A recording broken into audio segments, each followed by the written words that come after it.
Marco Antônio Vila, boa noite. Boa noite. É possível essa união nesse momento, Vila? Não, união em cima do quê? Do crime? Do petrolão? Claro que não. Isso é balela. O país está dividido? O país não está dividido. 2/3 querem o impeachment da presidente. Ela é avaliada positivamente por 10% da população. Não há divisão, coisa alguma. O que há é, sim, um momento difícil que nós vivemos da história republicana. Eu acho que os mais jovens e o William ficam muito preocupados com o que estão assistindo no Brasil. Mas é bom lembrar que o Brasil não foi sempre assim. Essa ideia é que é necessário esclarecer. Por exemplo, durante a propaganda republicana, o período entre 1870 e 1889, entre o manifesto publicado em dezembro de 1870 e a proclamação da República em novembro, você tem um conjunto de homens públicos, não de políticos, que é diferente, de homens públicos que lutaram para construir uma república que o povo pudesse efetivamente ter participação. Eu estou falando de Silva Jardim, vocês leiam Propaganda Republicana, estou falando de Júlio Ribeiro, leiam Cartas Sertanejos, com apresentação, nós publicamos aqui em São Paulo, do José Leonardo Nascimento, leio da Propaganda à Presidência, já de Campos Salles, que é da propaganda e depois vai ser ministro da Justiça do Governo Provisório, no caso com a apresentação do professor Júlio Pimentel. Nós podemos falar de Saldanha Marinha, Quintino Bocaiúva e daqueles recém-conversos ao republicanismo após o 15 de novembro de 89, por exemplo, Rui Barbosa e toda a sua ampla obra, candidato várias vezes, inclusive à presidência, recomendo a todos que leiam o discurso da campanha, um discurso célebre da campanha de 1919,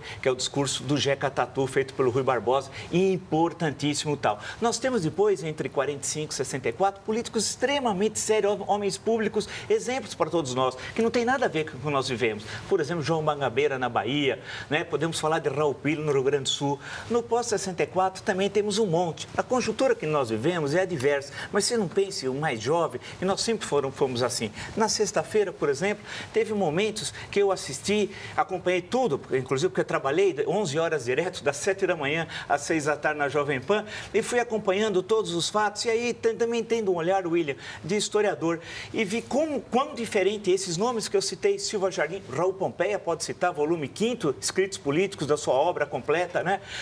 Toda essa história republicana é o que nós vivemos, e de um ex-presidente. Houve 117 mandados de condução coercitiva.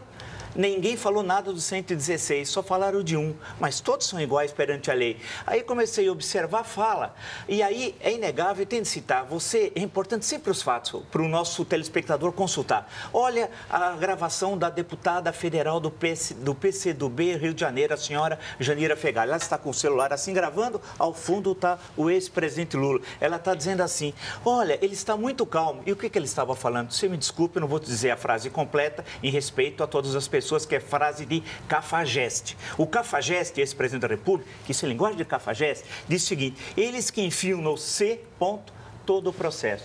Isso é linguagem de Campos Salles, de Rui Barbosa, de Raul Pompeia, de Raul Pila. Isso é linguagem de João Mangabeira? Não. Essa é linguagem de cafajeste. E a última tarde do cafajeste maior da República, que envergonha todos os brasileiros, né? Que não tem nada a ver com a nossa história. Isso não é verdade. Isso é o momento de agora. Né? Isso não é Paulo Brossard, por exemplo. Né? Ele disse à tarde, naquela coisa do sindicato dos bancários, mesmo o sindicato do Bancop, disse o seguinte, desculpe usar a expressão, mas aí foi em rede nacional, todo mundo pode, menos essa merda de metalúrgico, ele disse. Isso é linguagem de cafajeste, de botequim, de bêbado. Não é linguagem de ex-presidente da República, de estadista. Desonra o Palácio do Planalto. Portanto, os tempos que nós estamos vivendo, nós vamos sair dessa.